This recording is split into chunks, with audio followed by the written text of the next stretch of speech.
Hello friends, welcome back to our channel. இந்த வீடியோவில் நம்ம என்ன பார்க்க போகிறோம்னு பார்த்தோம்னா மார்ச் ஃபஸ்ட்டுக்கான கரண்ட் அஃபேர்ஸ். ஃபர்ஸ்ட் ஒன் பார்த்தோம்னா புக்கர் பரிசு வென்ற முதல் இந்தியர் யார்?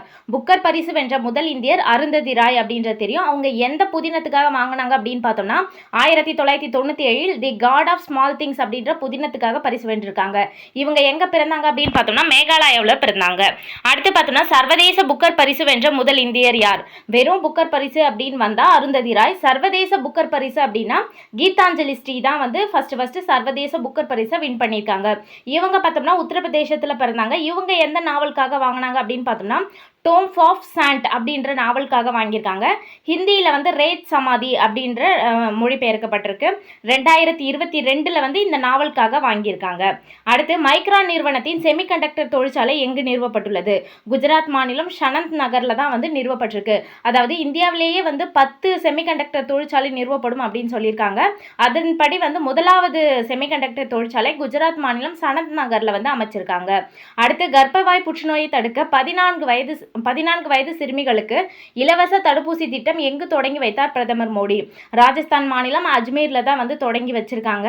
ஆல்ரெடி நம்ம தமிழகத்தில், அதாவது இந்தியாவிலேயே முதல் முறையாக தமிழகத்தில் நம்ம முதலமைச்சர் வந்து பார்த்தோம்னா இந்த கர்ப்பவாய் புற்றுநோய் தடுப்பூசி திட்டத்தை வந்து தொடங்கிட்டாங்க. இப்போ வந்து பார்த்தோம்னா பிரதமர் வந்து பார்த்தோம்னா எல்லா யூனியன் பிரதேசத்துக்கும் எல்லா மாநிலங்களுக்கும் இந்த தடுப்பூசி திட்டத்தை வந்து தொடங்கி வைக்கணும் அப்படின்றதுக்காக ராஜஸ்தான் மாநிலம் அஜ்மீரில் வந்து தொடங்கியிருக்காங்க. அதாவது வந்து இந்த கர்ப்பவாய் புற்றுநோய் வந்து ரொம்ப அதிகமாக வந்து பெண்கள் பாதிக்கப்படுறதுனால இந்த ஒரு ஸ்டெப்பை வந்து சுகாதாரத்துறையில் வந்து சொல்லி முன்னெடுத்திருக்காங்க. இது வந்து பார்த்தோம்னா HPV அப்படின்ற ஹியூமன் பேப்பிலோமா வைரஸ்க்கு எதிராக தான் வந்து இந்த தடுப்பூசியை வந்து நம்ம செலுத்துகிறோம். அடுத்து பார்த்தோம்னா உள்நாட்டிலேயே தயாரிக்கப்பட்ட குறுகிய தூர இலக்குகளை தாக்கி அழிக்கும் எந்த வான் பாதுகாப்பு ஏவுகணை சோதனை வெற்றி பெற்றுள்ளது? V-SHOTS அப்படின்ற உள்நாட்டிலேயே தயாரிக்கப்பட்ட குறுகிய தூர இலக்குகளை தாக்கி அழிக்கும் வான் பாதுகாப்பு ஏவுகணை தான் வந்து வெற்றி பெற்றிருக்கு. இதோட ஸ்பெஷாலிட்டி என்ன அப்படின்னு பார்த்தோம்னா இந்த ஏவுகணையை மனிதர்கள் எளிதாக சுமந்து செல்ல முடியும்.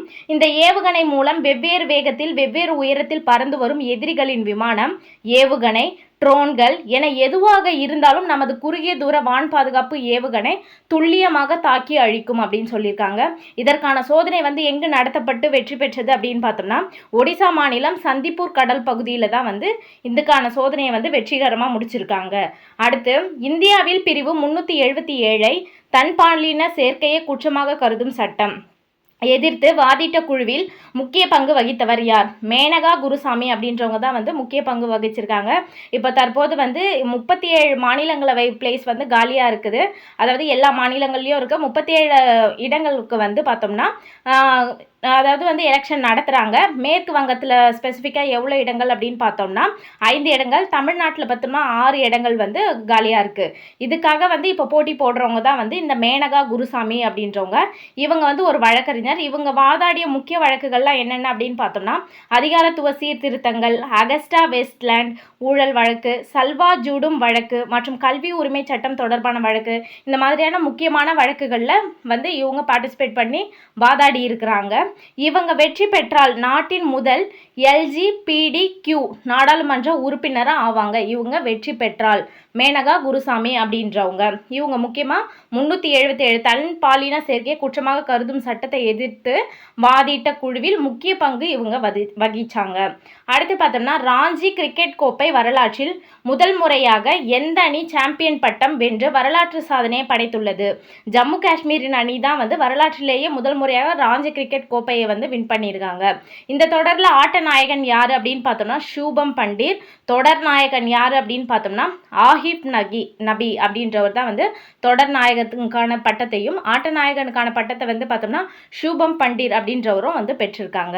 ஓகே ஃப்ரெண்ட்ஸ், இந்த வீடியோ உங்களுக்கு பிடிச்சிருந்தா லைக் பண்ணுங்கள், உங்கள் ஃப்ரெண்ட்ஸ்க்கு ஷேர் பண்ணுங்கள், மறக்காமல் சப்ஸ்கிரைப் பண்ணுங்கள். தேங்க்ஸ் ஃபார் வாட்சிங்.